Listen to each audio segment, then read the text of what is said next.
அனைவருக்கும் ஜெயலட்சுமியின் அன்பான சேனல். வணக்கம். அனைவரும் மைண்ட்பீட் சேனலுக்கு வரவேற்கிறேன். பார்த்திபன் கனவு தொடர்ந்து கேட்கலாம் நண்பர்களே. விக்கிரமனும் பொன்னனும் மண்டபத்தை அடைந்த போது நன்றாக இருட்டிவிட்டது. இம்மாதிரி ஜனசஞ்சாரம் இல்லாத இடங்களில் வழிப்போக்கர்கள் தங்குவதற்காக கட்டப்பட்ட மண்டபங்கள் அந்நாளில் நிறைய இருந்தது.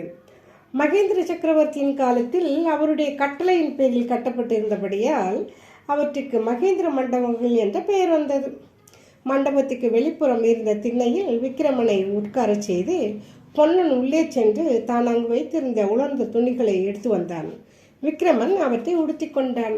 அந்த மழைக்கால இருட்டில் இனி வழி நடப்பது அசாத்தியமாதலால் அன்றிரவை அந்த மண்டபத்திலேயே கழிப்பது என்று இருவரும் சேர்ந்து தீர்மானித்தார்கள். பிறகு பொன்னன் அருள்மொழி ராணியை பற்றி சொல்ல ஆரம்பித்தான். விக்கிரமன் தேச பிரஷ்ட தண்டனைக்கு உள்ளாகி கப்பல் ஏறி சென்ற பிறகு அருள்மொழி ராணிக்கு உயிர் வாழ்க்கை பெரும் பாரமாக இருந்தது. மீண்டும் தன் புதல்வனை ஒருமுறை காணலாம் என்ற ஆசையினாலும் நம்பிக்கையினாலுமே உயிரை சுமந்து கொண்டிருந்தாள். ஆனாலும் முன்னர் கணவனுடனும் பிறகு புதல்வனுடனும் வசித்திருந்த வசந்த மாளிகையில் தன்னந்தனியாக வசிப்பது அவளுக்கு நரக வேதனையாக இருந்தது. இச்சமயத்தில் தான் பார்த்திப மகாராஜாவின் தோழரும் பழைய பல்லவ சேனாதிபதியுமான பரஞ்சோதி அடிகள் தமது தர்ம பத்தினியுடன் தீர்த்த யாத்திரை செய்து கொண்டு உறையூருக்கு வந்தார். அவர்கள் வசந்த மாளிகைக்கு வந்து அருள்மொழி ராணியை பார்த்து தேறுதல் கூறினார்கள். அருள்மொழி அவர்களுடன் தானும் ஸ்தல யாத்திரை வருவதாக சொல்லவே அவளையும் அழைத்து கொண்டு பிரயாணம் கிளம்பினார்கள். காந்தி நகர் ஒன்றில் நீங்களாக தமிழகத்தில் உள்ள மற்ற புண்ணிய ஸ்தலங்களுக்கெல்லாம் அவர்கள் சென்றார்கள்.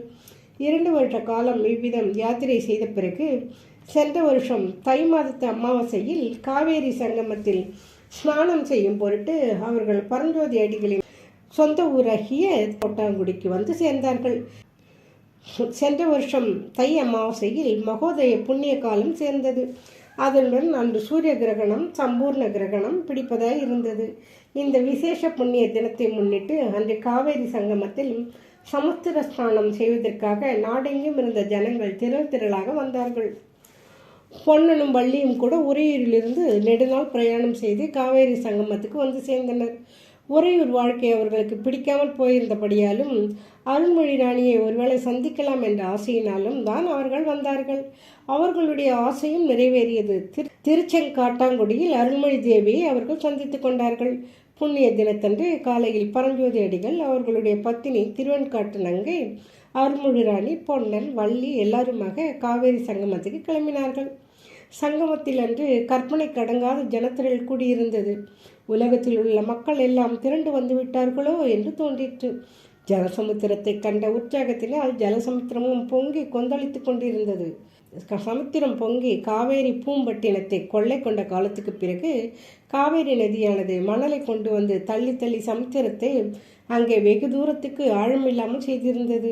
இதனால் சமுத்திரத்தில் வெகு தூரம் விஸ்தாரமாக ஜனங்கள் பரவி நின்று ஸ்நானம் செய்து கொண்டிருந்தார்கள். அலைகள் தாண்டியவுடன் மேலே கிளம்பியும் இவ்வாறு அநேகர் சமுத்திர ஸ்தானத்தில் குதூகலமாக அனுபவித்துக் கொண்டு புண்ணியத்தையும் சம்பாதித்து கொண்டிருந்தார்கள். இப்படிப்பட்ட ஜனக்கூட்டத்தின் மத்தியில் பரஞ்சோதி அடிகள் அருள்மொழி ராணி ஆகியோர்களுக்கு ஸ்நானம் செய்வதற்காக சமுத்திரத்தில் இறங்கி சென்றார். படைத்து காத்து அழிக்கும் இறைவனுடைய லீலா விபூதிகளை எண்ணி பரவசமடைந்தார்கள். பரஞ்சோதி அடிகள் அத்தகைய நிலையைத்தான் அடைந்திருந்தார். ராணி அருள்மொழி தேவியும் கண்ணை மூடிக்கொண்டு கிழக்கு திசையை நோக்கி தியானத்தில் அடைந்திருந்தாள். வள்ளி சமுத்திரத்தையே அன்று வரையில் பார்த்தவள் இல்லை. ஆகையால் அவள் நெஞ்சு திக் திக்கென்று அடித்து கொண்டிருந்தது. அவளை அலையடித்து கொண்டு போகா வண்ணம் பொன்னன் அவளுடைய கையை கெட்டியாக பிடித்து கொண்டிருந்தான். வள்ளி பொன்னனிடம், எனக்கு பயமாய் இருக்கிறதே, கரைக்கு போகலாமே என்றாள். இவ்வளவுதானா உன் தைரியம் என்று பொன்னன் அவளிடம் சொல்லி கொண்டிருக்கும் போது திடீரென்று அந்த அதிசயமான துயர சம்பவம், யாரும் எதிர்பாராத காரியம் நடந்துவிட்டது. ராணி அருள்மொழி மூடியிருந்த கண்களை திறந்தால், குழந்தாய் விக்கிரமா, இதோ வந்து விட்டேன் என்று கூவினாள். ராணியின் அந்த அலரும் குரல் ஒலி அலைகளின் பேரிரைச்சலை எல்லாம் அடக்கி கொண்டு மேலெழுந்து பொன்னன் வள்ளி இவர்கள் செவியில் விழுந்தது. இந்த அலர் ஒலி கேட்ட ஒரு கணம் மறுகணத்தில் அருள்மொழி ராணி கிழக்கு நோக்கி கடலிலே பாய்ந்தாள். ஒரு பேரலை வந்து மோதி அவளை மூழ்கடித்தது. பொன்னனும் வள்ளியும் ஓவென்று கதறினார்கள். தியானத்திலிருந்து கண் விழித்த பரஞ்சோதி அடிகள், என்ன என்ன என்றார். பொன்னன், ஐயோ மகாராணி அலையில் போய்விட்டாரே என்று அலறினான். உடனே பரஞ்சோதி அடிகள் தமது பத்தினியையும் வள்ளியையும் நோக்கி, நீங்கள் உடனே கரை ஏறிவிடுங்கள் என்றார். அச்சமயத்தில் சூரிய கிரகணம் சம்பூர்ணமாயிற்று. வானத்தில் நட்சத்திரங்கள் தெரிந்தன.